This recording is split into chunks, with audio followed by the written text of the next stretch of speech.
Ajuda-nos a cumprir cabalmente o nosso ministério. Oramos pelos irmãos que estão por vir, oramos por aqueles que nos acompanharão, Senhor.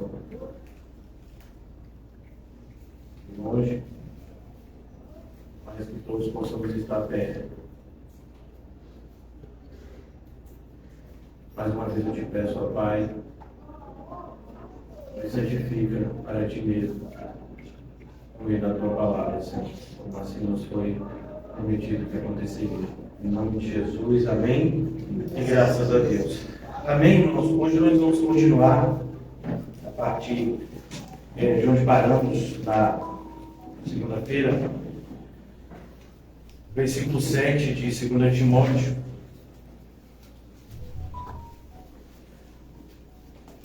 Tem um celular tocando, né? Tem?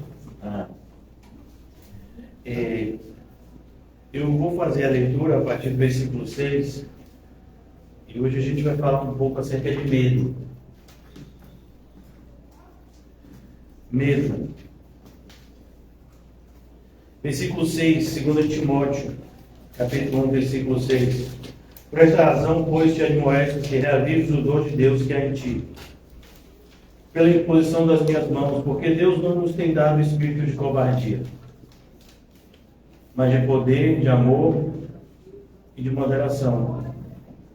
Não te envergonhes, portanto, do testemunho de nosso Senhor, nem do seu encarcerado, que sou eu. Pelo contrário, participa comigo dos sofrimentos, a favor do Evangelho, segundo o poder de Deus, que nos salvou e nos chamou com santa vocação, não segundo as nossas obras, mas conforme a sua própria determinação e graça. Nos foi dado em Cristo Jesus antes dos tempos eternos. Manifestado agora pelo aparecimento de nosso Salvador, Cristo Jesus, o qual não só destruiu a morte, como trouxe à luz a vida, a imortalidade, mediante o Evangelho, para o qual eu fui designado pregador, apóstolo e mestre, e por isso estou sofrendo estas coisas. Todavia não me envergonho, porque sei quem eu tenho crido. Estou certo de que é poderoso, Ele é poderoso, para guardar o meu depósito até aquele dia.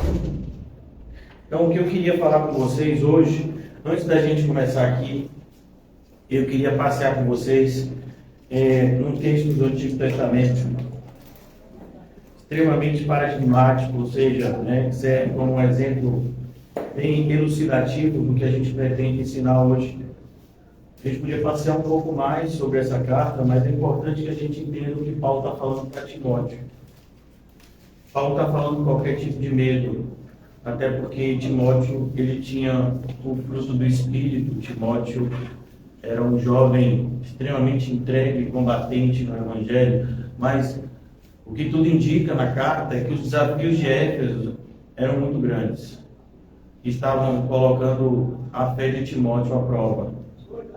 Então não é uma questão de medo e covardia, mas é uma questão do tamanho do obstáculo que muitas vezes se interpõe no nosso caminho quando estamos indo em direção à cidade celestial.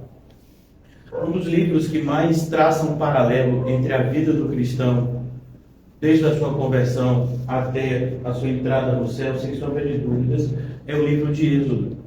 O próprio nome Êxodo dá essa ideia de uma viagem que é feita de forma literal, do Egito até a Terra Prometida, aos descendentes de Abraão. E quando nós nos convertemos, algo muito parecido acontece com a gente. Então, aqui no livro de Êxodo, essa passagem, logo depois, as pessoas elas atravessam o mar, elas agora estão vivendo uma liberdade que sonharam e que, até certo ponto, deixaram de acreditar que isso seria possível.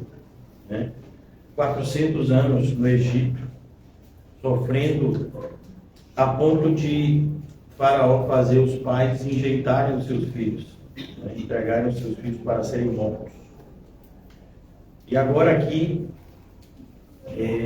o povo de Deus, logo depois de tantas coisas, né, poderosas, potentosas terem acontecido, vemos que os testemunhos, eles se tornam cada vez, né, piores. Então, quando eles atravessam aqui, versículo de número 15, né, nós vamos ver o cântico de Moisés. Moisés está agradecendo a Deus por esse grande livramento. Até o versículo 14 a gente vai ver os egípcios perecem no mar. Então, há de se pensar que esse povo agora vai viver uma vida extremamente cheia de fé. Porque tudo que eles viram Deus fazer em tão pouco tempo, Moisés chega lá desacreditado e todas essas coisas acontecem. O coração de Faraó endurece, amolece, eles estão se sentindo livres, daqui a pouco são perseguidos de novo, o mar se abre, eles passam, o mar fecha. E é de se pensar que agora todos vão viver debaixo dessa fé. E assim também acontece com a gente tem uma experiência na nossa conversão, somos atraídos, né, pela graça de Deus até o Evangelho nos muda, mas muitas vezes nos deparamos com essa realidade. Existe um caminho a ser percorrido, existe um grande caminho a ser percorrido, e é justamente, né, durante esse caminho que nós vemos tantas pessoas vacilarem. Como a Bíblia vai dizer, eu acho que tem um celular tocando, alguém quer atender?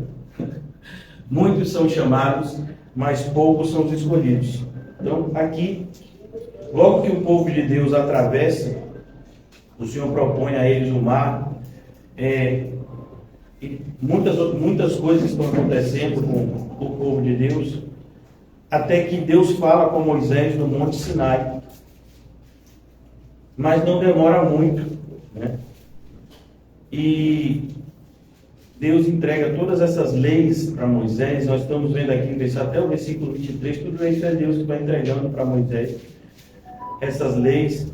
Mas o povo de Deus, ele está reunido e parece que eles se esqueceram, né? Onde Moisés estava, no versículo 32, é onde eu queria chegar com vocês. Todos esses acontecimentos, veja, é muito pouco tempo, irmão. Capítulo 32. Capítulo 32 de Êxodo. Mas vendo o povo que Moisés tardava em descer do monte, veja que até aqui, né, versículo 20, até aqui, é Deus falando com Moisés para liderar o povo, como fazer, e o povo não tem paciência de esperar orientação. A gente é mais ou menos assim também, né? Somos pessoas tão impacientes. A gente não consegue ficar 2 horas sentado, prestando atenção no culto. Né? Imagine 40 dias esperando alguém. E a reação é essa. Vendo o povo que Moisés tardava em descer do monte, isto é, quase 40 dias Moisés estava lá. Moisés não estava brincando. Moisés não estava barganhando com Deus por ele mesmo. Não, Moisés estava intercedendo pelo povo. Deus havia escolhido Moisés como intercessor. Moisés é um tipo de Cristo no Antigo Testamento. Vendo o povo que Moisés tardava em descer do monte, acercou-se de Arão e lhe disse: levanta-te.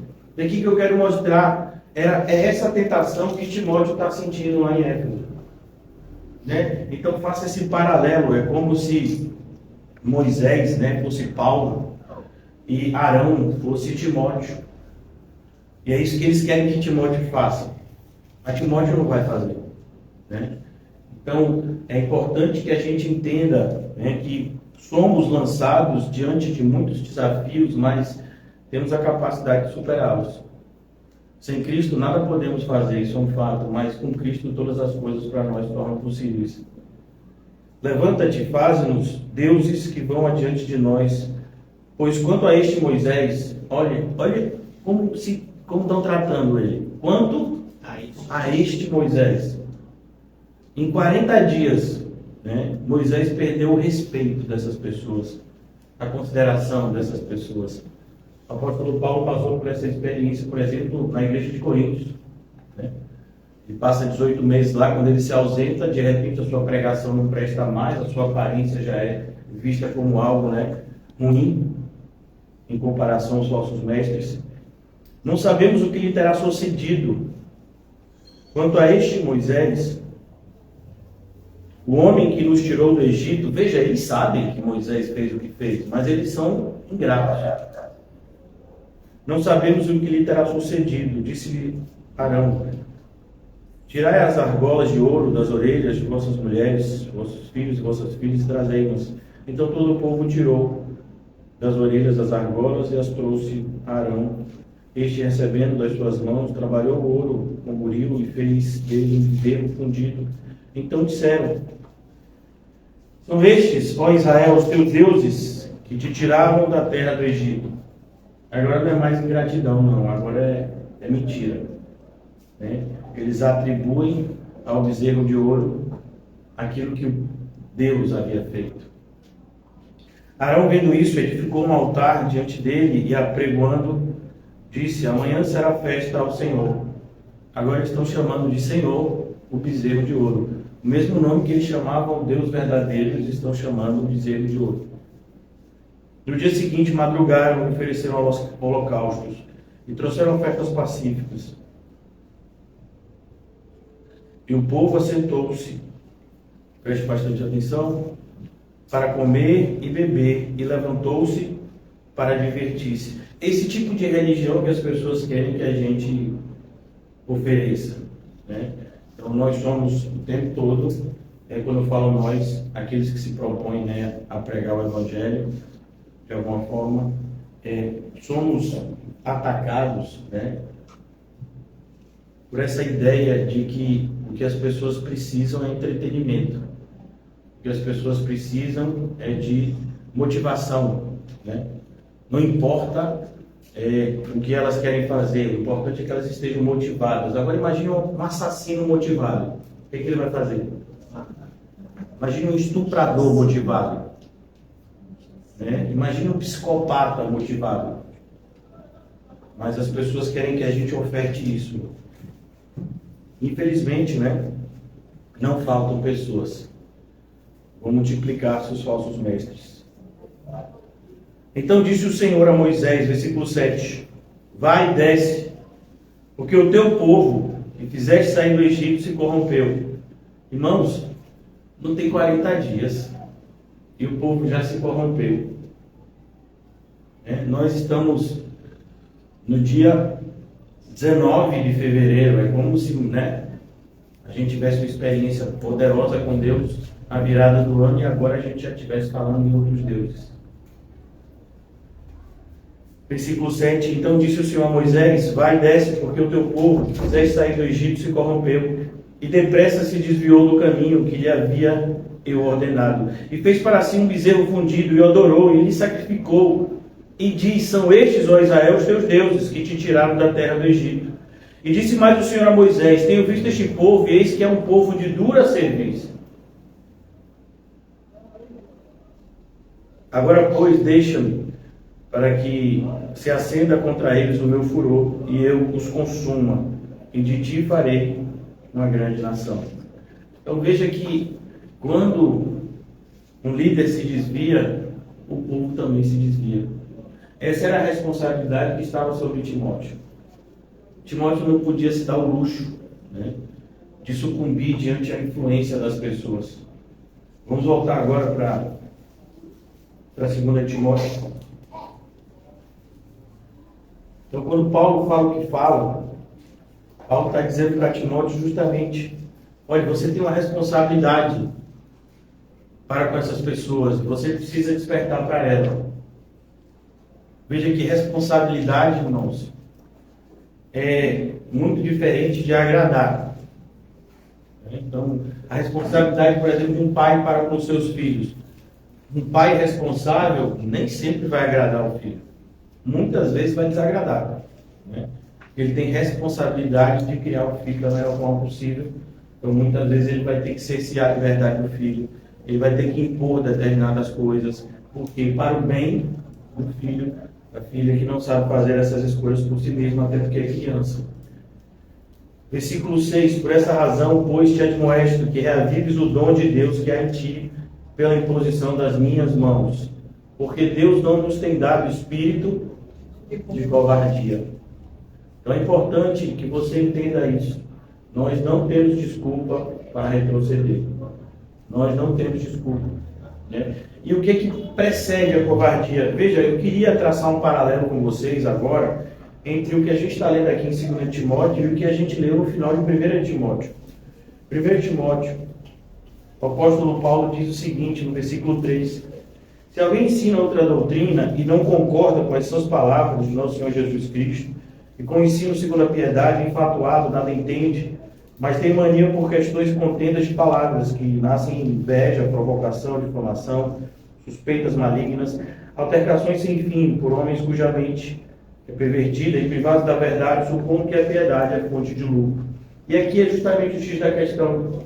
Quando no versículo 10, Paulo então diz o diagnóstico de forma bem precisa: porque o amor ao dinheiro é a raiz de todos os males. É exatamente isso, o amor ao dinheiro é a raiz de todos os males. Então, quando você se preocupa com o dinheiro, é sinal de que você está se preocupando em salvar a sua vida. Você está se ocupando em fazer exatamente o contrário do que Cristo ensinou. Todo aquele que tentar salvar a sua vida, perdê-la-á. E todo aquele que a entregar por amor a mim e ao Evangelho, achá-la-á. Então, o que nós temos visto na nossa geração é uma geração extremamente calculista, né? Presa a números. Por exemplo, o que seria uma igreja boa?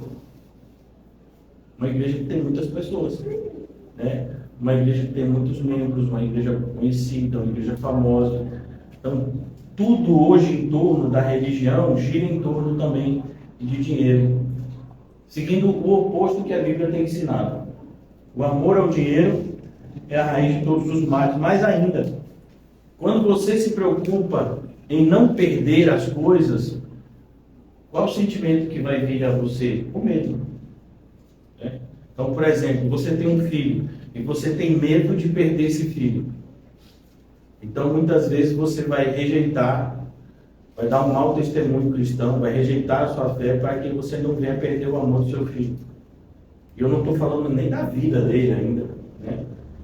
E isso para muitas pessoas é algo inadmissível.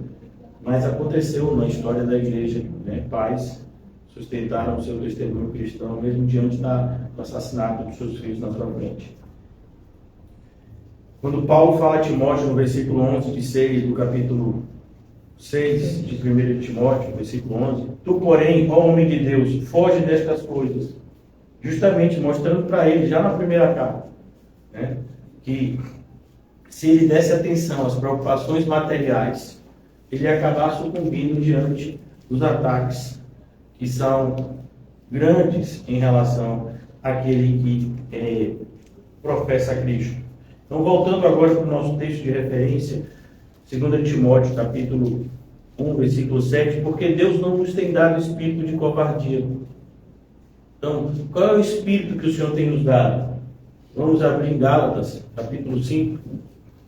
O apóstolo Paulo escreve à igreja da Galácia. Ele fala do fruto que o Espírito produz dentro de cada crente que é alcançado pela graça de Deus. Gálatas, capítulo 5. Versículo todos vocês sabem, né? O versículo 22. Mas o fruto do Espírito é... Então, quando você lê o fruto do Espírito é, o que vai vir depois é o quê? Uma definição.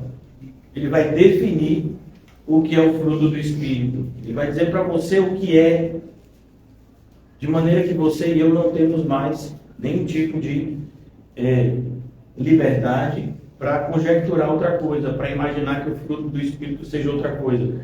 O fruto do Espírito é, em primeiro lugar, amor.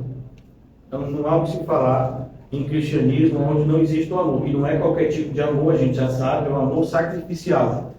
É um amor que está disposto a dar a sua própria vida. Mas, em segundo lugar, o fruto do Espírito produz alegria. Né? Eu não vi ninguém comemorando o friozinho do ar-condicionado, tá vendo? Imagine isso aí. Né? Então, agora o problema não é mais a zoada, o problema é o silêncio excessivo, porque a gente dá para ouvir até o celular tocando.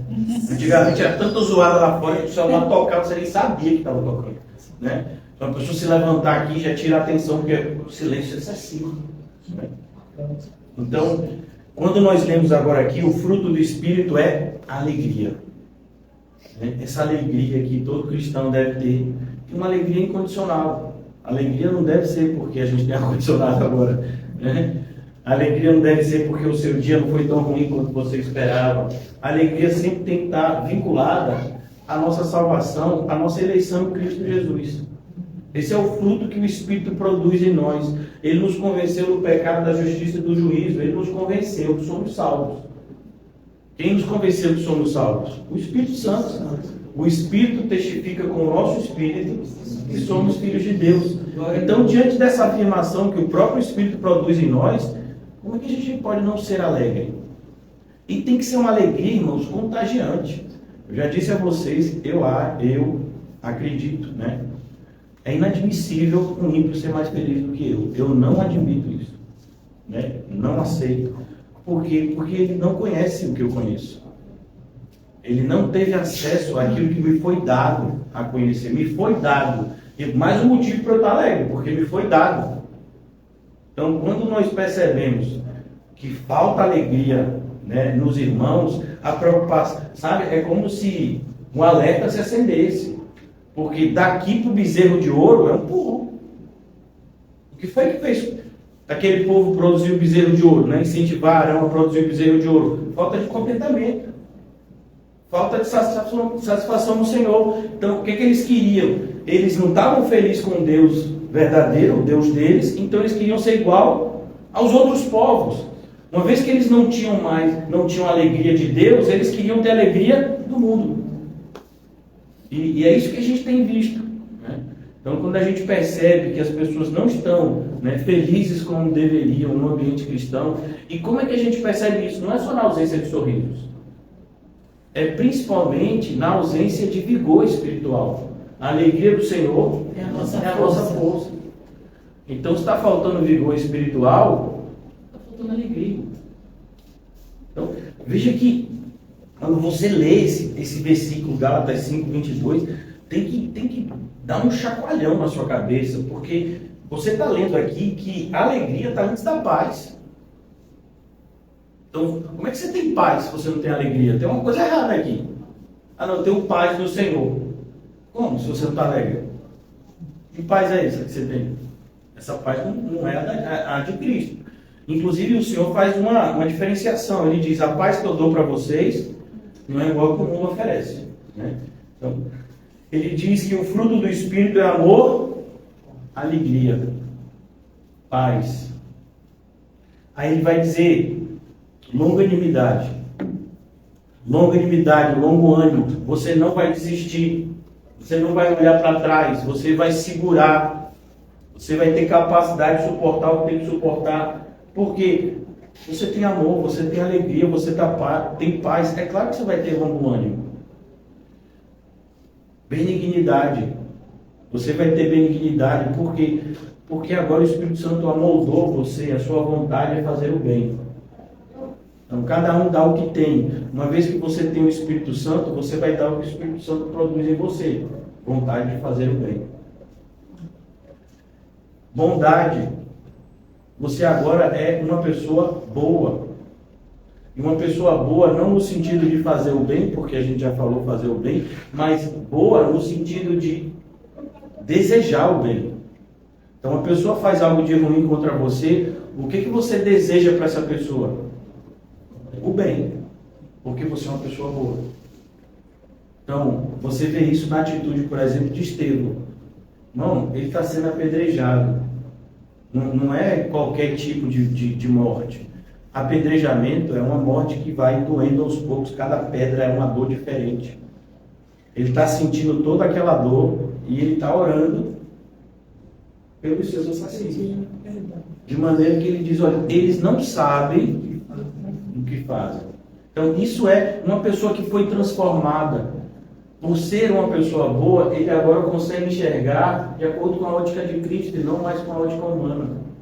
Então você olha para a pessoa que te odeia e você não tem um pingo de ódio, você tem compaixão. Porque você enxerga agora de uma forma diferente, você é uma pessoa diferente. Lembra da promessa que está lá em Ezequiel? Eu vou mudar o coração de vocês. O coração de vocês está mudado, então vocês vão sentir diferente. Depois ele vai dizer que o fruto do Espírito também é fidelidade. Fidelidade que em algumas versões tem fé.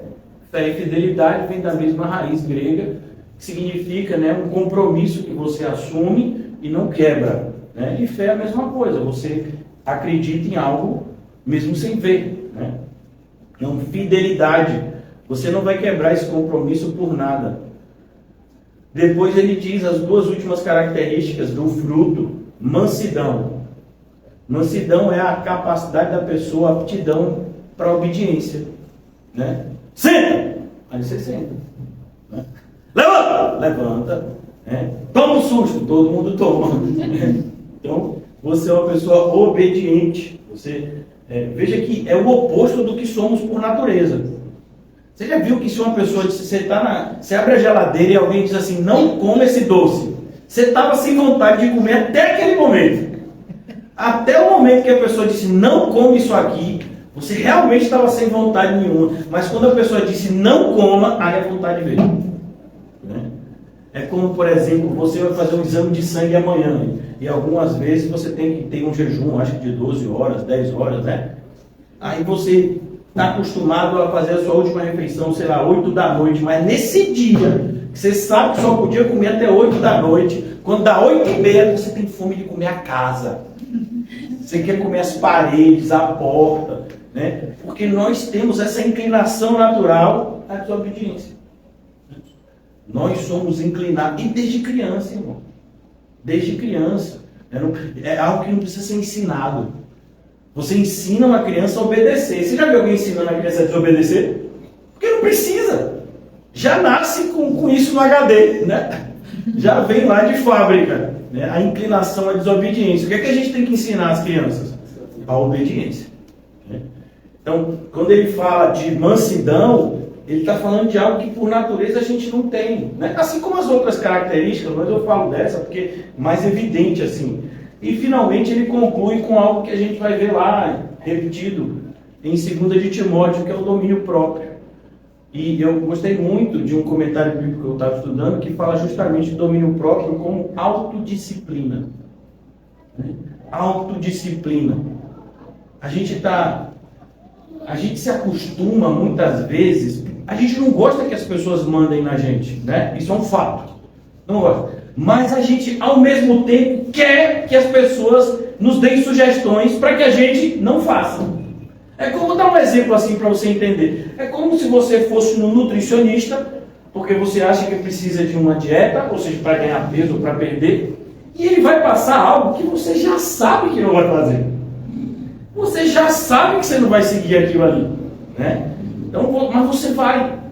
Então você vai no médico, ele vai dizer, olha, você tem que cortar isso e isso para que você seja uma pessoa mais... Você não vai fazer. Se você fizer, dificilmente você vai fazer e vai manter a nossa predisposição, ao contrário. Quantas vezes eu já ouvi de gente que diz assim, se for para cortar açúcar, eu prefiro morrer.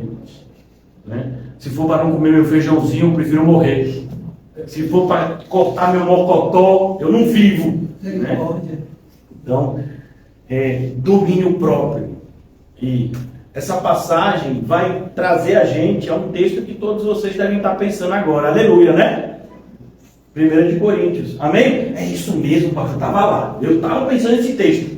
Como a gente está conectado. Uma mentira não é de Deus, não. Logo avisando. 1 de Coríntios, capítulo 9. O apóstolo Paulo, ele está falando de evangelismo. Ele está falando, de como nós devemos nos entregar. Eu estou lendo esses textos, irmãos, e preste atenção, está tudo vinculado ao que a gente está estudando em 2 Timóteo, por favor. Vocês estão entendendo isso, E daqui a pouco alguém vai dizer, mas eu não estou entendendo a conexão. Está meio solto. Então vamos aqui. Paulo está falando da importância do desprendimento do cristão. Como o cristão tem que ser desprendido. Como você tem que entender que para ganhar, você tem que perder. Para que você faça a obra de Deus, você tem que ter essa predisposição, né, a se gastar. E aí o que é que ele vai dizer aqui? Versículo 22. Eu fiz-me de fraco para com os fracos, com o fim de ganhar os fracos. Eu fiz tudo para com todos, com o fim de, por todos os modos... Veja a abrangência do que Paulo está falando aqui. Por todos os modos, salvar... Você entende? Todos os modos, salvar... alguns. Tudo faço por causa do Evangelho.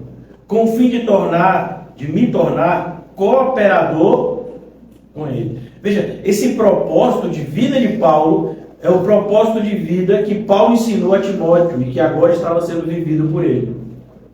E por estar vivendo dessa forma, Timóteo estava enfrentando dificuldades muito grandes em Éfeso. Versículo 24. Não sabeis vós que os que correm no estádio, veja, a maratona já era um esporte olímpico aqui. Né? Ela vem anos antes de Cristo. Corrida, né? Então, quando você corre no estádio, todos na verdade correm, mas só um leva o prêmio. E o que Paulo está dizendo não é que a gente está correndo uns contra os outros. Não, o que Paulo está dizendo é que você está correndo contra você mesmo. Contra várias versões de você. É quase um multiverso aqui. Contra várias versões de você, dentro de você, que estão tentando impedir que você faça o que Deus quer que você faça. É como, por exemplo, irmãos, imagine que você vem para a igreja hoje à noite, e aí você está vindo para cá, e só em uma rua só, né? Não é o caso aqui, mas imagine uma rua que você está passando, e primeiro você vê uma sorveteria. Eu vou ficar aqui. Não, sorvete não existe o sorvete. Aí você passa alguns metros e vê uma McDonald's. E está na promoção. Big Mac agora é R$1, irmão. Pastor, deixa eu dar ali rapidinho. É verdade, né? Então imagine Big Mac é R$1. Você já tem vontade. E você vai passando por esses desafios, porque são tentações que a gente tem que lutar. Veja, não é só o sorvete, não é o sanduíche. São várias coisas que vão tentando roubar a nossa atenção. E você está lutando contra você mesmo. Várias versões de você. Uma que é o brigadeiro, uma que é o sorvete, uma que é o sanduíche, a outra que é tudo, né? E tem várias versões ali dentro de você. E Paulo está dizendo, só uma versão dessa pode ganhar. Só uma versão de você pode chegar lá. Qual é que vai chegar? Quem é que vai ser satisfeito? A sua versão que é o sorvete? A sua versão que quer o sanduíche? A sua versão que quer tudo? Ou a sua versão que quer vir para o culto? Né? Não vê uma fé dessa nem em Israel. Né? Mas é verdade. Né? Essa deve prevalecer. E o culto como uma referência, mas não é o culto. É andar com Cristo todos os dias. O dia todo. Né? Então, quando Paulo coloca isso aqui, correi de tal maneira que eu alcancei. É você contra você mesmo. É claro que a gente tem o mundo como adversário, é claro que a gente tem Satanás armando ciladas, mas de longe o pior inimigo que a gente tem somos nós. Versículo 25. Todo atleta em tudo, é isso que a gente está falando, autodisciplina. Todo atleta em tudo se domina. Né? Ele sabe que precisa disso aqui. Ele sabe. Né? Tudo que se domina. Veja que normalmente o atleta ele treina em ciclos. Então se faz um planejamento, às vezes anual, semestral, às vezes bianual, às vezes de 4 em 4 anos, como é o caso do ciclo olímpico, né? De maneira que você traça um planejamento de metas para que o seu ápice seja aqui. No dia da competição que você mais almeja vencer. Né? E aí você vai evoluindo. Você não pode chegar aqui, porque se você chegar aqui, a tendência é você ir descendo. E aí você só vai competir aqui. Então você tem que ter o cuidado, você não pode nem crescer de vez. Você tem que ir crescendo na velocidade certa, porque se você crescer de vez e chegar ao seu ápice antes do dia certo, a tendência é você decair e já chegar aqui menos do que deveria, né? Então o planejamento é nos mínimos detalhes. É isso que Paulo está falando. Em tudo se domina. Então, olha, eu podia até correr mais rápido, mas não é o dia da prova hoje. Então você não se desgastar demais hoje. Porque é daqui a um mês ainda. Você pode ter uma lesão e nem participar. Então, se dominar, irmãos, não é só no sentido de esforço, é até de dosar o esforço. Quando Paulo vai dizer, não estou dando um murro no vento. Eu sei contra quem eu estou lutando. Olha, irmãos, é tão visível como nós gastamos energia de forma indevida. Precisa falar mais alguma coisa? O que foi, pastor? Você levantou a mão? Não, mostrei o celular. Então, você está aqui. Se uma pessoa lhe mandar uma mensagem, irmão, você se coça para responder. Você sabe. E se for desaforado? Cara, se for desaforado, é muito Espírito Santo. Para você não responder. E não responder com versículo bíblico desaforado. Né? No mínimo você vai colocar, eu dei pérolas aos porcos. E vou parar por aqui. Né? Vou falar nem dos cães, para não ofender mais. Então, quando ele fala que em tudo se domina, é em tudo. Nós somos extremamente relaxados com o nosso cristianismo. A gente é muito relaxado. Né? É por isso que Paulo tem que dizer, e eu não estou dizendo isso, irmão, no sentido nós aqui, né? Eu estou dizendo qualquer tipo de crente em qualquer época. A nossa tendência é ficar tenso e depois relaxar. Mas o que é que Jesus ensina? Orai e vigiai sem cessar. Por que cessou de vigiar? Quem foi que relaxou? Bora, relaxa. Bora, vigilância. Deu canseira nada. Os que esperam no Senhor não se cansarão, né? Então pare de dar desculpas esfarrapadas, vá para a Bíblia renovar sua força. Todo atleta em tudo. E outra coisa, irmãos, quando Paulo fala todo atleta aqui, imagine um lutador de sumô e um maratonista. Irmão, o lutador de sumô, ele tem que comer não sei quantas 1000 calorias por dia, porque ele tem que estar pesado. Para o outro tentar empurrar ele nem se move, parece uma parede, né? E o maratonista, ele tem que estar igual uma pluma, porque qualquer grama a mais vai contar muito nos milhares de metros que ele tem que percorrer. São 42 mil metros, né, para ele percorrer 42 quilômetros e alguns metros. Então, aqui ele está dizendo cada um de nós. É como ele está falando também em relação ao corpo. Nem todo mundo é orelha. O mesmo cuidado que a gente tem com a orelha, a gente tem com a boca. Você já viu alguém limpando a orelha com escova de dente? E escovando o dente com cotonete? Por que não? É o mesmo corpo. Né? Imagine você pega uma pasta de dente e vira na orelha. Ah, faça isso não, e depois vai dizer que o pastor que mandou. Né? Então, o cuidado que a gente tem que ter é o mesmo corpo, mas são órgãos com cuidados diferentes. E se a orelha não estiver bom, influencia na boca. E se a boca não estiver boa, influencia na orelha. Então, quando ele fala que o atleta em tudo se domina, eu não sei o que é que você precisa se dominar. Pelo Espírito, eu estou aprendendo o que eu preciso me dominar. É por isso que Jesus ensina da seguinte forma. Ele diz, é a sua mão. Então não adianta você arrancar o pé. Não adianta você arrancar o olho. Onde é que está o pecado? Está na sua mão. Né? É como uma pessoa que está com um problema, né, na mão e diz assim, vou parar de ver o celular. Mas o celular está falando de visão. Ele não mandou você arrancar o seu olho. Ele mandou você parar de fazer determinadas coisas.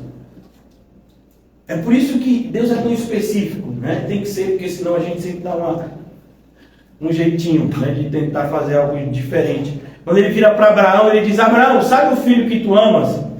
É esse que eu quero. Não traga Ismael não, eu quero Isaac. Né? Então, é preciso que a gente entenda. Primeiro você tem que se conhecer, irmãos. E aqui, olha que coisa, a gente está em que livro da Bíblia? 1 de Coríntios. E o que em 1 de Coríntios capítulo 2 a gente já leu de forma tão exaustiva só esse ano? Eu acho que a gente já passou por esse texto, sei lá, umas 5, 6 vezes, se não mais, né? 1 de Coríntios capítulo 2 vai dizer, versículo 15, 1 de Coríntios 2,15. O homem espiritual julga todas as coisas. Você é uma pessoa espiritual, você tem que julgar. Você tem que ter, antes de você ter autodisciplina, você tem que ter um autojulgamento. Né? Você tem que se conhecer, você tem que se julgar, saber o que é que em você está errado aos olhos de Deus. Então, quando Paulo fala nesse livro, nesse mesmo livro, nessa mesma epístola, nessa mesma carta, ele vai dizer: examine-se o homem a si mesmo. Mas o autoexame só vai gerar algum tipo de benefício se você souber como fazê-lo. Se tiver a forma correta de fazê-lo. E qual é a forma? Sendo uma pessoa espiritual. Julga todas as coisas, inclusive a ele mesmo. Por isso que ele vai dizer, e ele mesmo não é julgado por ninguém. Por quê? Porque ele que se julga. Ele se conhece aos olhos de Deus. É o que Paulo vai dizer, a gente já leu até essa parte lá em 2 Timóteo 1. Eu sei. Versículo 16. Quem conheceu a mente do Senhor? Que possa instruir. Nós, porém, temos a mente de Cristo. E é debaixo desse princípio que a gente está lendo agora aqui no capítulo 9, versículo 25 de 1 Coríntios. Todo atleta em tudo. Então você tem que saber o que é que você precisa se dominar. Né? Tem gente que não tem problema de acordar em determinado horário. Eu tenho problema de dormir, tenho problema para acordar. Né? Na hora de dormir, os olhos ficam assim. E na hora de acordar? Né? Tem gente que não, tem gente que, né, encostou, está em pé. Você está pensando que a pessoa está, né? A pessoa está, sei lá, né? Se concentrando, orando, porque está em pé. A pessoa vai dormir em pé. Pode todas as coisas, né? É possível. Vai que, né? Temos exemplos aqui. Com certeza. Então, todo atleta em tudo se domina. Por exemplo, tem pessoas que têm dificuldade de comer, sabe? Não gosta de comer. Só bota uma feijoada na sua frente, bota uma macarronada, bota uma lasanha, bota um filé à parmegiana. Não sei. Misericórdia. Nada assim me deu, sabe? Vontade. Oh, Jesus, me perdoa. Então, mas tem gente que tem dificuldade de comer, irmãos. Né? Já tem gente que tem dificuldade de não comer. Né? Você quer o quê? Eu posso tudo. Eu posso raspar aqui. Então, você tem que entender que domínio é que você precisa. Imagina uma pessoa que tem dificuldade para comer e você dizendo: coma menos, seu glutão. A pessoa já come pouco, você ainda vai dizer isso para ela. E aí você vai dizer para a pessoa que come muito: coma mais. Prove que você crê em Cristo. Coma a lasanha toda. Né? Não sei, irmão, né? Então você tem que saber que tipo de domínio você precisa trazer para você. Tem gente que gosta de estudar. Existe, né? Em algum lugar, talvez em Nárnia, né? Então, tem gente que não gosta. Então, uma pessoa... Olha o caso de Lutero. 4 dias, irmãos. Se foi 3 ou 4, acho que foi 4. Trancado, os livros tudo abertos, com o meu rupiado, pijama, aqueles pijamas que era tipo, né? Vestido assim. A esposa não tinha chaveiro, a esposa teve que chamar um ferreiro para arrombar a porta. Batia, gritava, mas estava tão concentrado, obcecado na tradução do Novo Testamento para o alemão, e ele entrou, né? Ele perdeu a percepção de tempo, de espaço, e ficou lá. Isso é um fato real. Então, estude menos, Lutero. Lutero tinha essa dificuldade. Vocês lembram do filme dele? Quando ele ia limpar o chão, os irmãos, né, os freios lá, ou eles sujavam a parte do Lutero, ou eles iam ficar dias para tentar fazer do chão, né, deles limpo, igual o de Lutero quando era limpo. Porque ficava uma diferença gritante. né? Parecendo que eram dois tipos de show diferentes. Ele se entregava ao que ele estava fazendo. Calma. Né? É tipo vocês. Pastor, estou querendo ler a Bíblia toda hoje. Calma. Um dia só. Não vai comer, né? Não quero comer. Eu fico sentindo alguns de vocês, às vezes, né, nesse estado. Eu quero tranquilizar. Irmão, vamos devagar, a gente está no processo. Né? Então, o que é que ele está dizendo? Todo atleta em tudo. Irmão, vocês estão vendo que eu estou me esforçando para ensinar aqui. Né? Então, o que você precisa se dominar? Não sou eu que vou dizer. Eu sou pastor, eu não sou adivinho. Né? Não tenho bola de cristal. Não fui chamado a ter. Eu fui chamado a estimular vocês a terem comunhão com Deus por meio do Espírito Santo. E vocês desenvolverem esse autoconhecimento cristão. Vocês saibam qual o papel de vocês no plano de Deus. E qual o plano de Deus para cada um de vocês? Essa é o meu chamado de orientação. Né? Todo atleta em tudo se domina. Aqueles para alcançar uma coroa corruptível. Eu não admito que nenhuma pessoa se domine mais do que eu. Não é possível. Por quê? Porque a gente tem o Espírito Santo. É como, por exemplo, irmãos, você acha que é admissível um carro de Fórmula 1 perder uma corrida para um carro normal, desses que a gente compra, 1.0, sei lá, né? Não tem como. Não é admissível. Só se o piloto for tipo eu, né? Quebrar o carro. E aí perde. Mas não tem, o motor é diferente, o pneu é diferente, o carro de corrida é carro de corrida.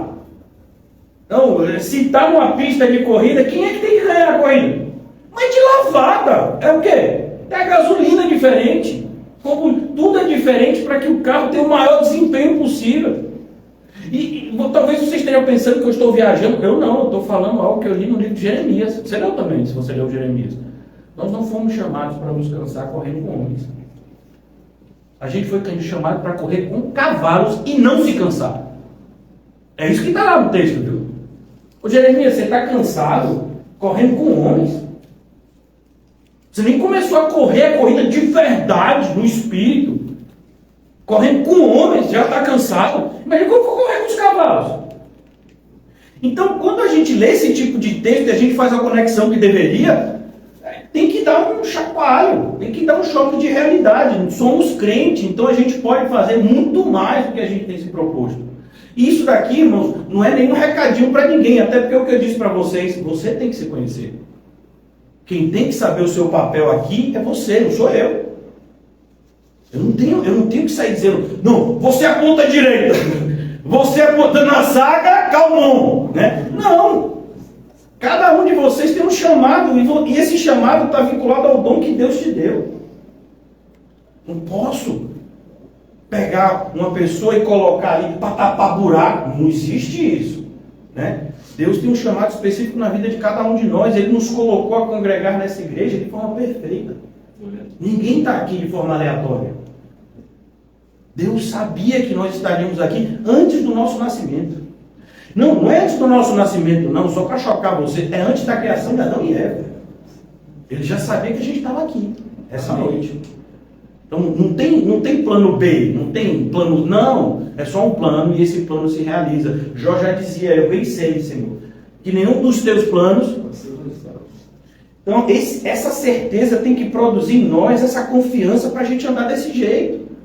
Você olhar para uma pessoa que está lá se dominando para alcançar uma coroa corruptível e você dizer, eu preciso fazer mais, eu vou fazer mais. Eu vou me dedicar mais. Eu acho interessante, são coisas que eu gosto de ler e pesquisar, até porque como pastor, né, na visão de alguns eu não faço nada da vida. E você fica vendo a Bíblia, né, baseado nessas premissas aqui da Bíblia, eu sou às vezes impulsionado a ver a postura de alguns atletas. Já comentei algumas vezes, eu creio que aqui no público, um atleta americano chamado Kobe Bryant, ele faleceu num acidente de helicóptero recente, alguns anos atrás. E uma vez ele era conhecido por treinar muito, né? E uma vez ele estava treinando antes do jogo, e chegou um outro atleta também muito famoso, e que também treinava muito. e viu ele já suando, treinando. O jogo tipo era ser 7 horas da tarde, ele estava treinando 9 da manhã, né? E ele tá lá, e o atleta, e o outro foi lá, treinou de 9 às 11 e saiu e ele ainda estava treinando. Aí eles jogaram um contra o outro de noite e ele falou: "Pô, eu posso trocar uma palavra com você?" "Pode." "Mas de manhã, quando eu cheguei aqui, você já estava suado. E você treinou." E quando eu saí daqui, eu treinei 2 horas, eu me cansei. Quando eu saí daqui, você ainda estava treinando. Ele disse: "Quando você chegou, eu já estava terminando de treinar realmente. Mas aí eu não ia sair daqui antes de você sair, que é para você saber que eu estou disposto a fazer muito mais do que você." Então, quando você vê uma pessoa que está disputando uma medalha de jogo de basquete fazer isso, se propor a ter esse tipo de vida, e você que é crente, que está indo morar no céu, fazer menos, assim, é para você ficar assim, constrangido, né? Não ver uns ímpios passando, gritando de alegria, e você está indo para a igreja.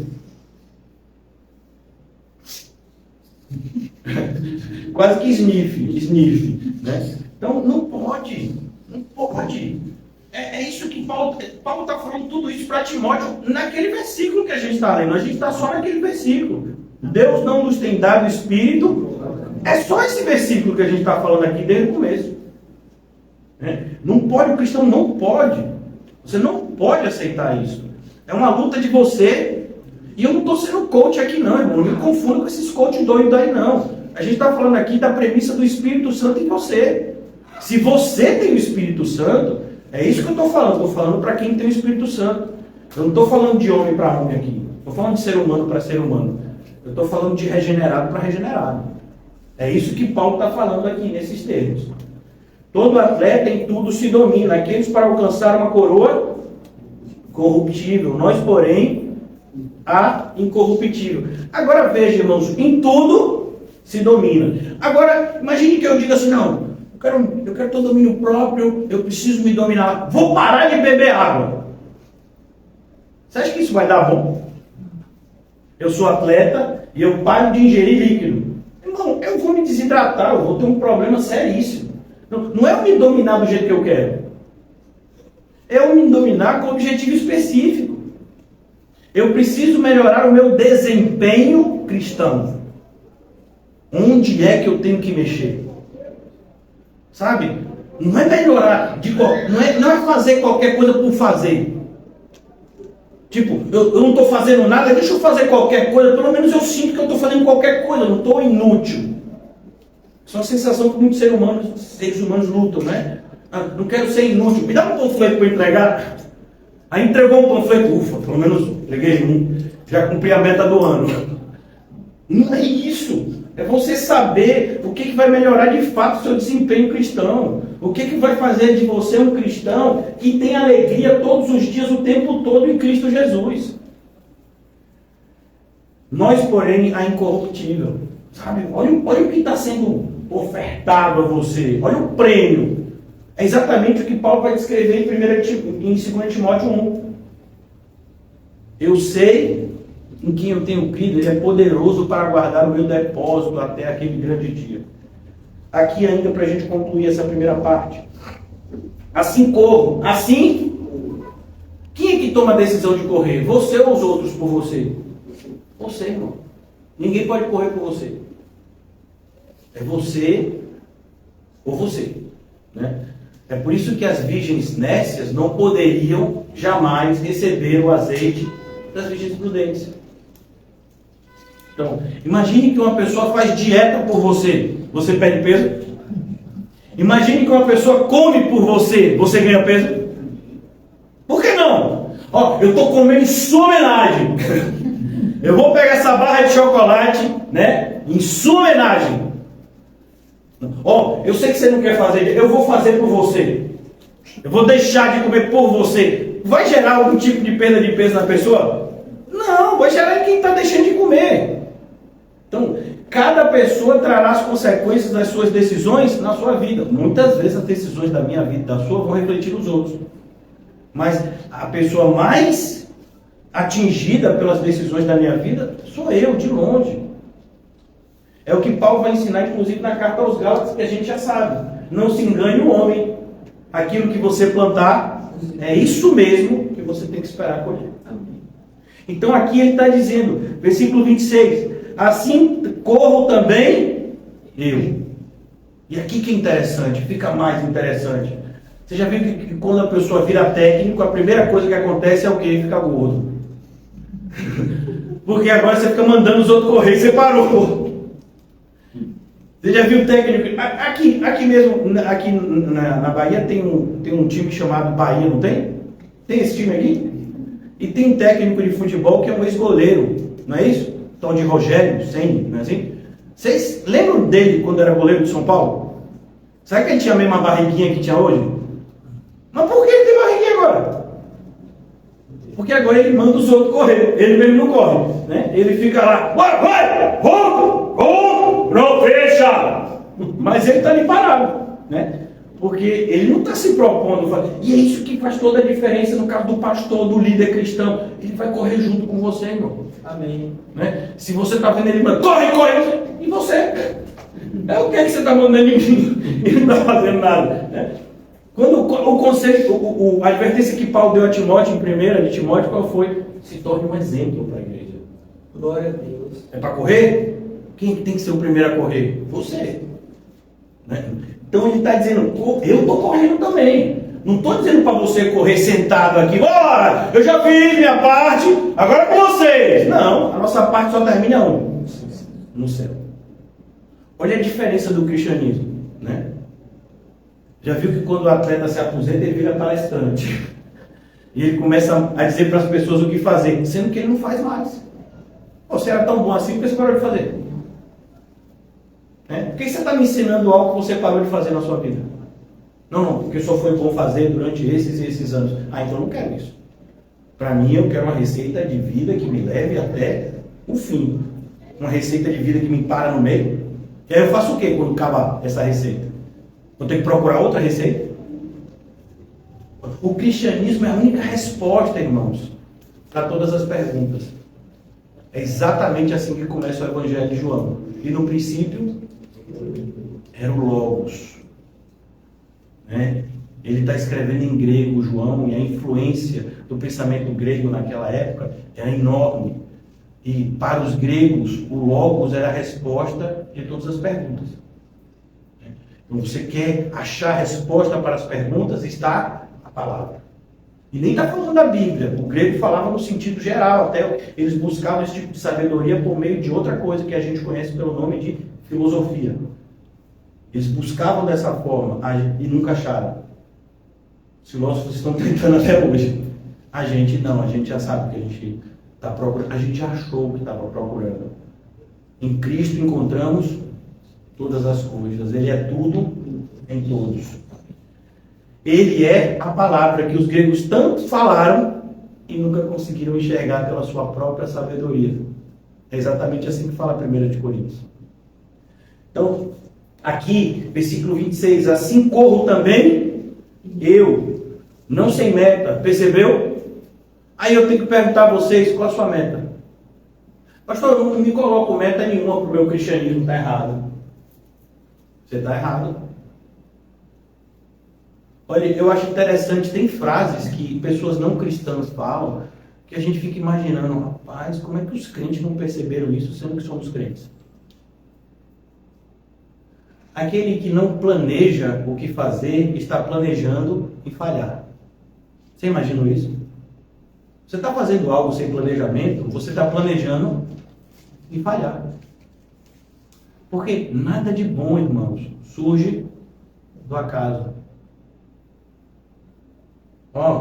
Você quer comer fruta? Quero. Então, trate de achar um terreno onde ela pode ser cultivada. Aí você vai plantar ela. Aí você vai regar ela. Aí você vai esperar. E aí você vai colher. E aí depois você vai comer. Olhe o tempo entre a sua vontade de comer fruta e comer fruta. Tudo que você de fato se propôs a fazer foi importante. Tem que ter esforço. A Bíblia diz: esforçai-vos para entrar pela porta. Um esforço agonizante. Então, quando a gente fica cultivando essa ideia, né, de crescimento espiritual sem esforço. Ah, é pela graça. Graça sem esforço não é graça. Graça é força para nos esforçar. Assim corro também eu, não sei meta, assim luto. Paulo não só corria, Paulo lutava. E ele diz, não como desferindo golpes no ar. Porque aquele que está dando golpes no ar, o que está acontecendo? Ele está gastando energia sem eficiência. Você não está atingindo o seu alvo, mas você está gastando energia. Cada chute que você dá, você está gastando energia. Se você não está mirando no gol, você está gastando energia e não está mirando na direção certa. Né? E aqui Paulo está falando do embate. Você fica mirando em golpes no ar, você não está acertando o seu alvo. Quando você precisar da força, você não vai ter mais, você já gastou.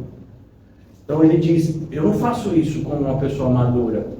Eu sei como eu devo lutar. Ele inclusive vai falar esses termos na carta que a gente está estudando, que é a 2 de Timóteo, combati. Então ele combateu o bom combate. Ele não ficou dando murro no mar, ele sabia como combater o bom combate.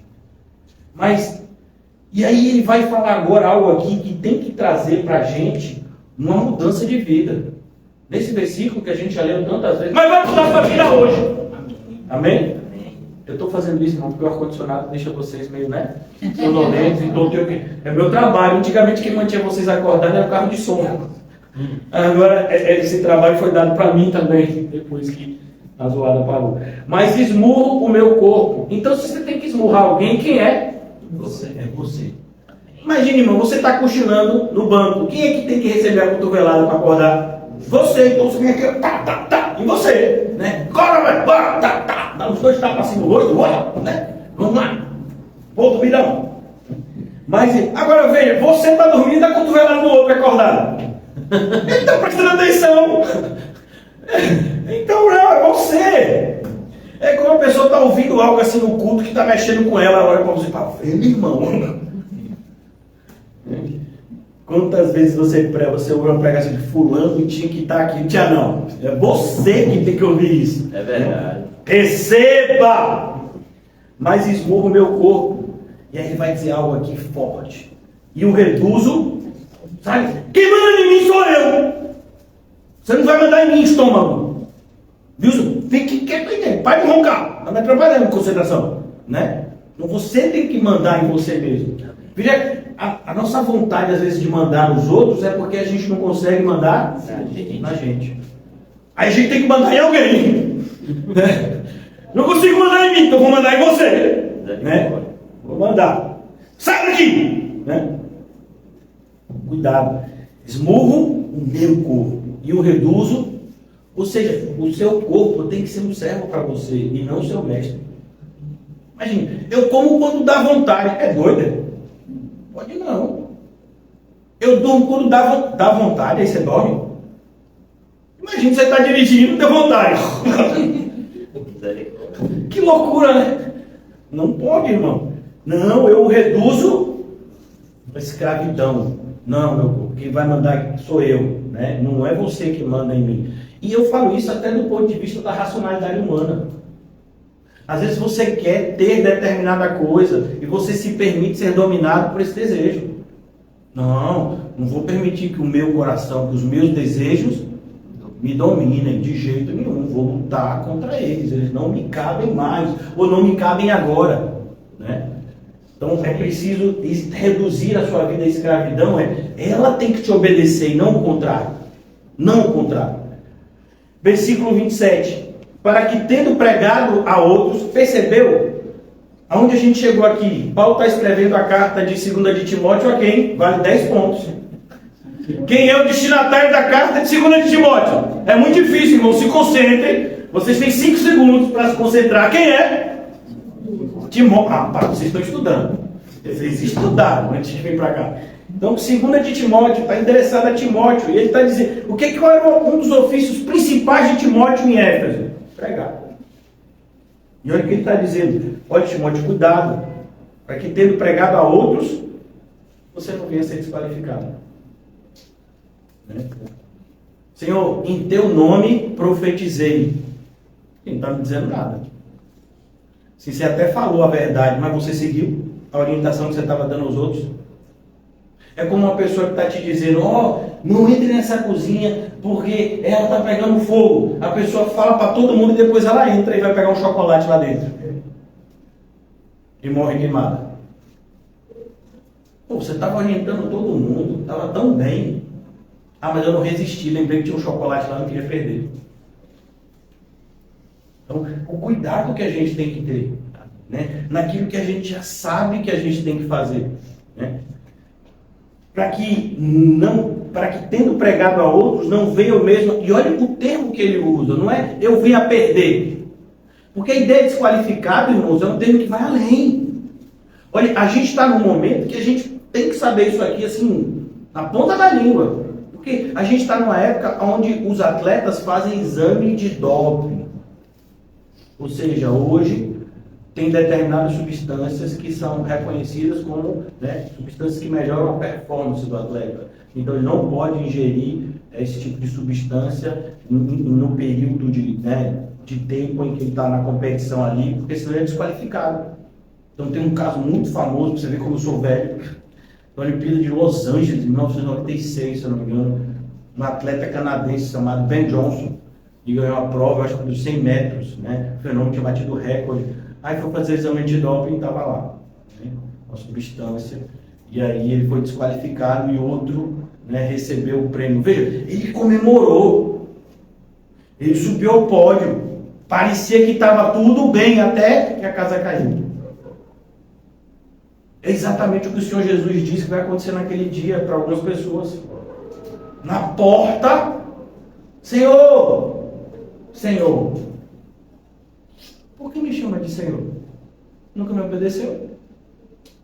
Mas Senhor, expulsei demônios, fiz milagres, profetizei em teu nome. Você vivia na prática da iniquidade.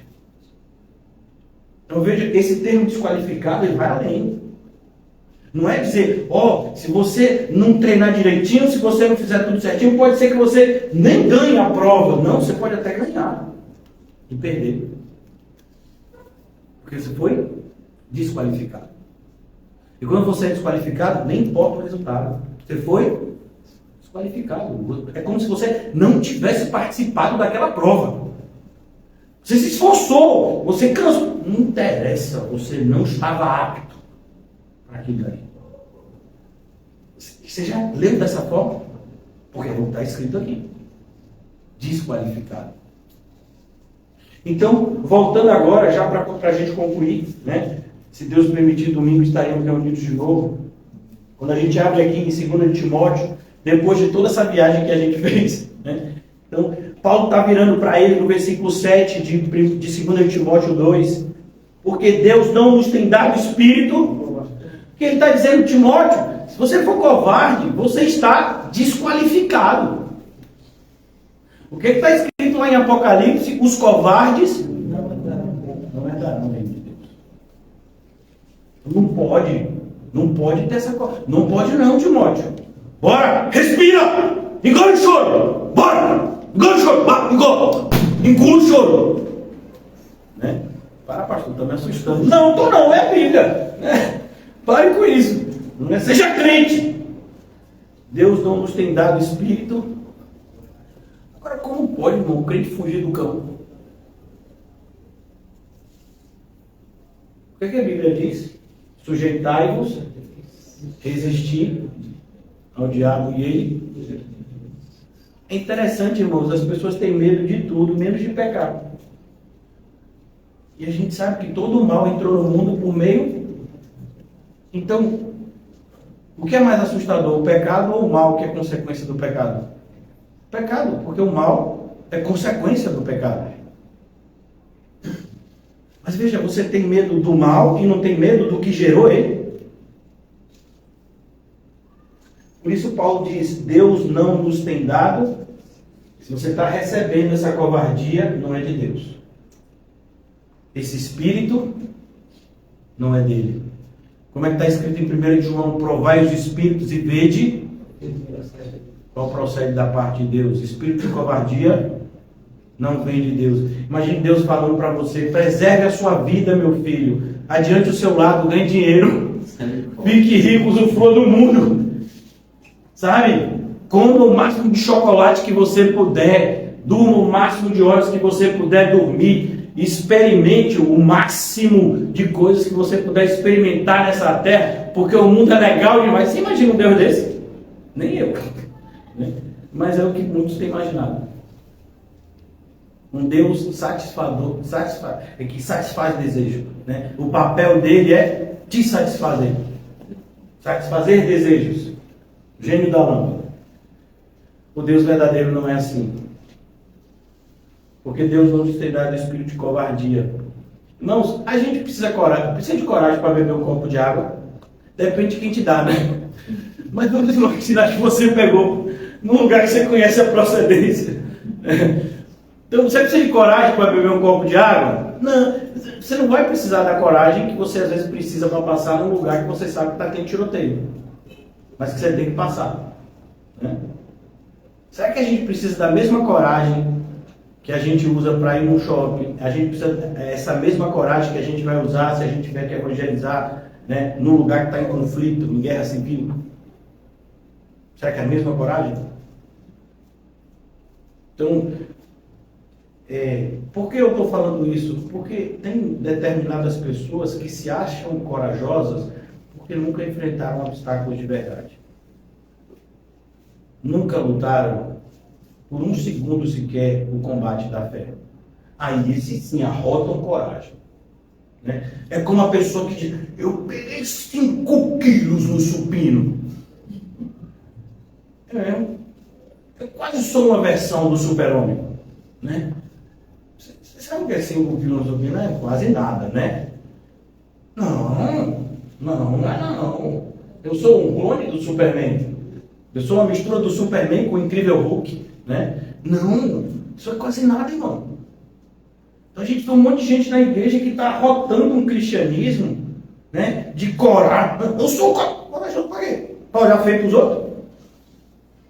Precisa de coragem para olhar feio para os outros? Não, às vezes você precisa saltar dor de dente. Com dor de dente você olha feio para todo mundo. Né? Você chupar um limão, olha feio para todo mundo. Não precisa de muita coragem para isso. Né? Eu quero ver você ter coragem para enfrentar a batalha espiritual. Eu quero ver você ter coragem para lutar contra inimigos invisíveis. Sabendo, você está achando que você está lutando contra essa pessoa sai, vem uma pessoa para o lugar dela que tem 2 vezes mais demônio. Você fala: meu Deus, que saudade! Que saudade do outro endemoniado. Porque o outro endemoniado era mais tranquilo, né? Era um endemoniado que era até nível 1, esse endemoniado é nível 3. Né? É hard. Você quase que diz: volta! Volta, né? Então, quando a gente vê não tem covardia, tem gente que, sabe, são pessoas que aprenderam o cristianismo do jovem rico. Tenho praticado a coragem, desde a minha mocidade. É o tipo de gente que se vê uma barata endemoniada, corre. Uma barata endemoniada, você pisa nela, pode ser que ela até segure o seu pé, né? Mas é barata. É diferente de você ver um leão endemoniado. Aí eu corro. Eu corro para orar. Se for para enfrentar ele, eu vou orar primeiro. Porque não vai. Você orar? Eu vou se orar. Não vou. Né? Se você quiser ir, é com você e o leão. Então, cuidado. Você tem que entender que, sabe, você olha para a Bíblia, Saul se achava o mais corajoso do mundo. Até que ele conheceu um cidadão chamado Golias. No instante ele: eu não sou esse corajoso todo, não. Né? Ele aceita dar a armadura dele para um adolescente que tinha coragem que ele não teve da vida. É o mais valente. Né? Tem gente que é bravo aqui, quer ver lá fora. É bravo com um pastor que nunca fez mal a ninguém. Eu quero ver lá fora se é bravo assim. Né? Não é, não. Não é. Né? Então, Deus não nos tem dado espírito de covardia. Por quê? Porque a gente vai precisar de coragem para enfrentar a vida que a gente tem que viver, irmão.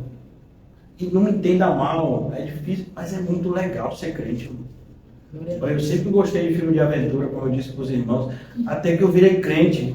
Minha vida é uma aventura. Cada dia que começa eu não faço a mínima ideia como vai terminar. Mas o senhor não faz nada. Pois é, imagina se eu fizesse. Ia ser uma aventura mais louca ainda. Né? Então a vida do cristão é algo assim inexplicável. Né? Você piscou o olho, o demônio vai para você. Rapaz, você já viu? Não, pastor, nunca vi não, está repreendido. Rapaz, você sabe que está perdendo. Né?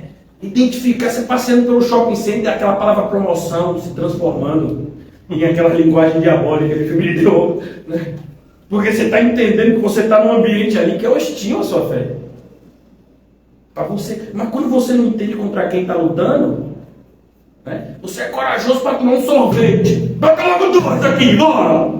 Que eu já estou com coragem aqui. Eu quero chocolate e de creme, que hoje minha coragem está naquele nível. É, coragem para tomar 2 bolas de sorvete. Né? Então, é o mesmo corajoso que diz, ó, tá como tá perigoso. Que perigo que está tendo aqui? Perigo é de você dormir. Né? Então, cuidado. Versículo 7 ainda, a gente já vai concluir. Mas Deus tem nos dado o espírito de poder.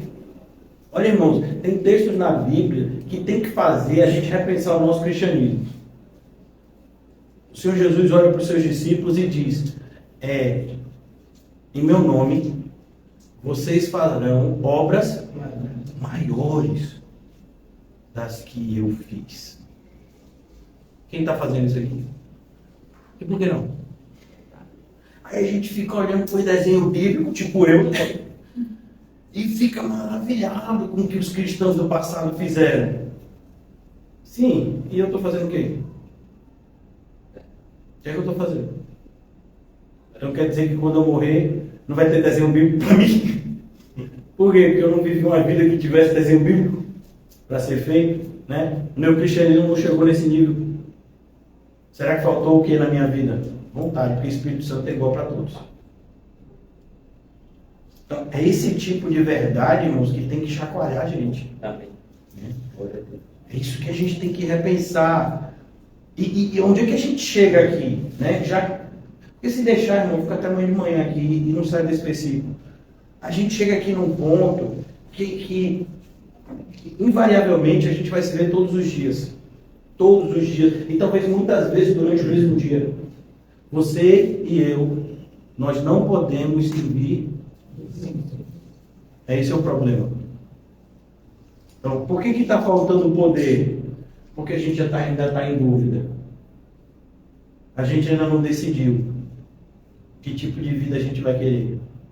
Talvez a gente até tenha falado que decidiu, mas entre você dizer, vou seguir por esse caminho e começar a seguir por ele, a diferença é enorme. Na Bíblia, o Senhor Jesus vai dizer sobre 2 filhos de um mesmo pai. Está na hora da colheita, o pai vai para o filho mais velho e diz, meu filho, a colheita, o dia é hoje, vamos lá. O filho mais velho diz, meu pai, eu vou. Mas não foi. Aí tem o filho mais novo que ouve o pai, mesmo convite do pai. Meu filho, vamos para a colheita. Meu pai, eu vou não. Mas se arrependeu e foi. E aí Jesus faz a pergunta, quem você acha que agradou o pai? O que disse que ia, mas não foi? Ou o que disse que não ia e foi? É claro que você sabe que foi o segundo tipo de filho. O que disse que não ia, mas se arrependeu e foi. É isso que o Senhor espera de nós. Não é perfeição, irmãos, mas crescimento espiritual. Não é você simplesmente ficar triste porque ainda não está fazendo o que Deus mandou. Meu Deus, realmente o pastor falou aqui, eu estou tão longe dessa versão cristã que eu tenho que ser de mim mesmo. Sim, mas não é isso que eu estou tentando, né, estimular vocês. O que passou, irmãos, a gente não pode fazer mais nada. Agora a gente pode pegar esse arrependimento e transformar ele em algo maravilhoso. Amém. Que é uma vida nova. Glória a Deus.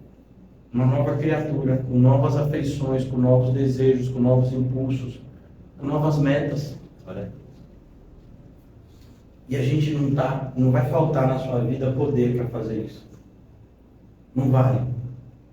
Toda vez que você se propor a fazer algo que Deus quer que você faça, inimigos vão se levantar. Do nada. Mas o poder em você vai ser muito maior do que o deles. Porque o Espírito que habita em nós é mais poderoso do que o Espírito que age por meio do mundo. Então, Paulo está dizendo isso para Timóteo porque ele precisava ser fortalecido, não porque ele havia, agora se acovardado, mas porque havia esse risco diante do crescimento da oposição, do crescimento dos obstáculos. Inclusive, do ponto de vista íntimo, Paulo está escrevendo nessa carta avisando ao Timóteo: eu não vou ficar com você muito tempo. Você imagina um pai espiritual dizer isso para você?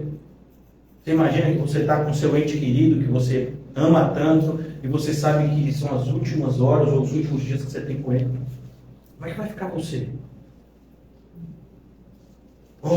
Não pode ter covardia diante disso não. Porque, Timóteo, o seu poder nunca veio de mim.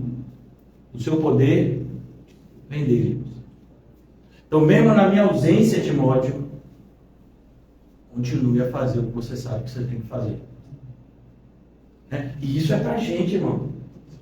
Isso é pra gente.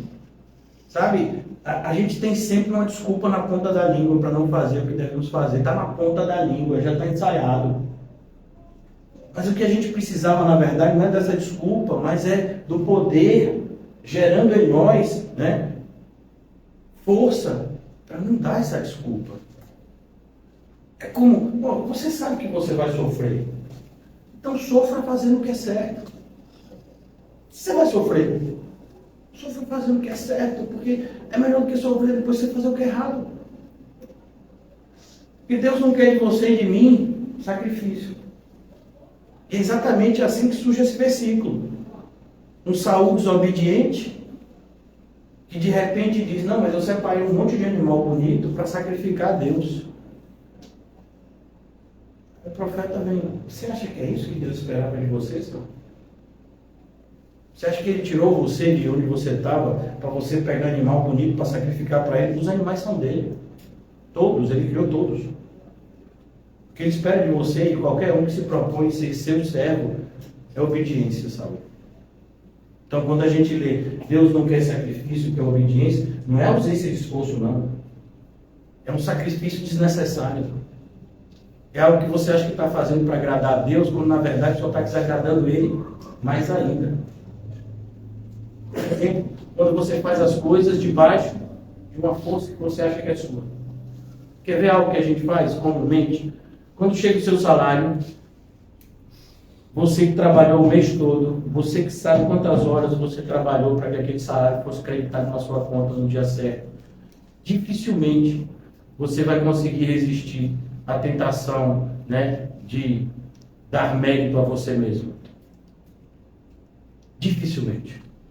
A gente até fala: graças a Deus o salário foi depositado, porque graças a Deus, mas na maioria das vezes sai da boca para fora, irmão. Porque na mente da pessoa fui eu que acordei tal dia, tal hora, mesmo cansado, vim aqui, fiz o que tinha que fazer, e se esse salário não entrasse. Então, dificilmente quando a gente se propõe a fazer algo, nos esforçando para aquilo, o que a gente espera? Aplauso. E se não vem aplauso? Aí a gente já está desmotivado, a gente já reclama, aí já não é legal, já não é bom estar lá. Não. Por isso que ele diz aqui: você vai precisar de amor. Porque se for para fazer as coisas sem amor, nem comece. Se for para fazer as coisas esperando reconhecimento, se for para fazer as coisas esperando algum tipo, de valorização das pessoas pelo que você faz, nem comece a fazer as coisas para Deus. Não coloque a mão no arado, porque você vai olhar para trás e vai ser amaldiçoado. Você tem que fazer as coisas por amor. Você tem que encontrar nelas um fim em si mesmos. Então, por que você fez isso? Para gerar aquilo? Não, porque Deus mandou. E eu amo fazer o que Deus manda. Produz em mim sensações indescritíveis. É isso que Paulo ensina, inclusive. Quando ele diz assim: me sinto dividido entre estar no céu, que é infinitamente melhor, e fazer a obra de Deus aqui na terra, porque as duas coisas são muito boas para mim. A gente já leu isso em Filipenses. E eu quero concluir aqui nessa noite falando de moderação. Deus não nos tem dado espírito de covardia, irmãos. Mas como é que a gente vence a covardia? Por meio do poder que Deus te dá, do amor que Deus te ensina e da moderação que você tem que ter. Aqui, irmãos, é autodisciplina mesmo. Aqui é mais do que nunca você lutando contra você. Maravilha, Jesus vai estar do nosso lado, vai nos ajudar sempre. Glória a Deus. Mas não ache que Ele vai fazer o que Ele mandou você fazer. Jesus está indo ressuscitar Lázaro. Todo mundo sabe desse texto, amém? Amém. Sabe mesmo? Lázaro era irmão de quem? Joana, Joquebede, Marta e Maria. Então, o Senhor está indo ressuscitar Lázaro. Jesus podia chegar, pedra, saia do lugar. Não podia? O que é mais fácil? Ele dar ordem para a pedra ou dar ordem para Lázaro? Mas o que foi que ele disse? Tirem a pedra do lugar. Por quê? Eu quero que você tire. Vai lá tirar. Deixa ser preguiçoso. Então, tem coisas que ele mandou eu e você fazer. Mas Jesus vai fazer por mim. Não vai. Jesus não vai esmurrar seu corpo. Ele tem que fazer isso. É você. Jesus não vai cortar fora a sua mão. Ele mandou você fazer isso. Não, tome Jesus, corta! Não quero nem ver. Ele não vai fazer. Quando você fizer assim, ele entrega para você um bisturi. Não, Jesus, ele não. O Senhor é eu. Ele não. Isso é você que tem que cortar. Tem que cortar e lançar fora. Ele não vai perdoar as pessoas por você. Você vai ter que perdoá-las. Ele não vai amar as pessoas por você. Você vai ter que amá-las. E para isso você vai precisar de muita disciplina. Né? Muita disciplina. Por exemplo, as más companhias ajudam você a ter bons costumes? Não? E aí? Os olhos são a candeia do corpo. Se os teus olhos forem magros, todo o teu corpo será tenebroso. Então, quem é que precisa de moderação? A gente. Olha, Timóteo, você precisa entender que na sua vida as coisas precisam ter ordem. Né? Precisa ter ordem. Então, eu quero concluir nessa noite estimulando vocês a buscar a ordem que vocês precisam. Por quê? Irmão, tem gente que tem que acordar 5 da manhã. Tem gente que pode acordar 6 da manhã. A pessoa que acordou 5 é mais crente do que o que acordou 6? Não. Eu não sei qual é o tipo de esforço que você tem que fazer. O que eu sei é que todos temos que renunciar a tudo, carregar a nossa cruz e seguir a Jesus. Isso é geral. Mas como isso vai se aperfeiçoar na vida de cada um de nós, sou o que manda, irmãos. Eu também estou obedecendo. Determinadas coisas que eu tenho que fazer, muitos de vocês talvez não tenham. Alguém teve que estudar para ensinar essa noite? Eu tive. Essa foi minha missão. Então é preciso que a gente busque esse lugar em Cristo, aonde a gente sabe qual é o nosso papel aqui. Porque às vezes a gente está nessa insatisfação, porque a gente está dando murro no vento. A gente não vê mudança de vida, a gente não acerta o alvo. E a gente não foi chamado para isso. A gente recebeu olhos para ver. Então é preciso que a gente busque. Muitas vezes essa orientação vai vir daquelas horas de oração e a gente se esqueceu da importância. Né? Qual foi a última vez que você percebeu que a oração está fazendo falta na sua vida? Oração, mas não é oração obrigatória no sentido de eu tenho que fazer aquela oração porque sabe como é, se eu não fizer essa oração nem crente eu sou. Não. É oração, desejo de passar mais tempo com Deus. É você e Ele quando você está orando, irmãos, isso é tão bom.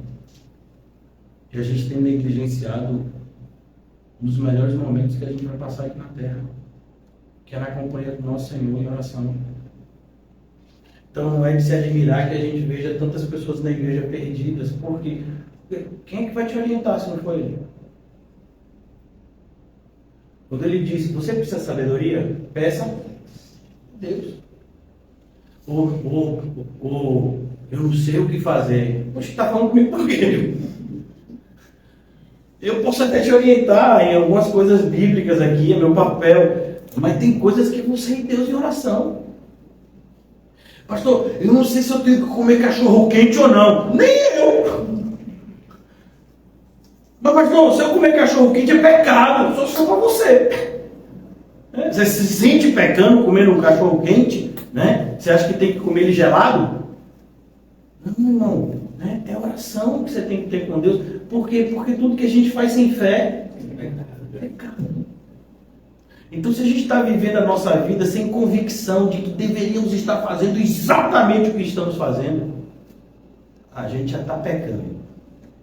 E mesmo que a gente acerte, a gente já está errando. Porque você precisa viver por fé. Vamos orar. Obrigado, Senhor, pelo dia de hoje. Então, Pai, ajuda-nos a compreender e a pôr em prática o que nos foi ensinado, a começar de mim, Senhor. Que essas palavras não sejam para nós desprovidas de razão, que pelo contrário, possamos entender que a espiritualidade nos faz ter uma razão acima da própria razão humana. Um modo de pensar que vem de Deus. Porque em nós tem sido produzida, tem sido formatada, tem sido conformada a mente de Cristo. Ajuda-nos a enxergar, Senhor, o mundo como devemos enxergar, para que venhamos a viver a vida que devemos viver. Que ao findar desse encontro solene, Senhor, não nos vejamos perdidos, mas possamos celebrar intimamente como aqueles que foram achados. Possamos estar sempre contentes, entendendo que se o Senhor é o nosso pastor, de nada sentiremos falta. Ainda que tenhamos por passar por momentos de dificuldade, não temeremos mal algum, porque sabemos que Ele está ao nosso lado. Que essa fé possa crescer em nós, Senhor, como um pequeno grão de mostarda, que parece uma semente tão insignificante, mas cresce e se torna árvore. Seja assim também, Senhor, em nós. Ajuda-nos a crescer e dar frutos. Frutos que permaneçam para sempre, porque vêm de Ti e são produzidos para a Tua glória, que indubitavelmente, invariavelmente, vai gerar em todos nós intensa alegria. Não nos priva, Senhor, da alegria da salvação, mas que ela cresça em nós a cada momento, a cada dia. Em nome de Jesus, amém? E graças a Deus. Thank you.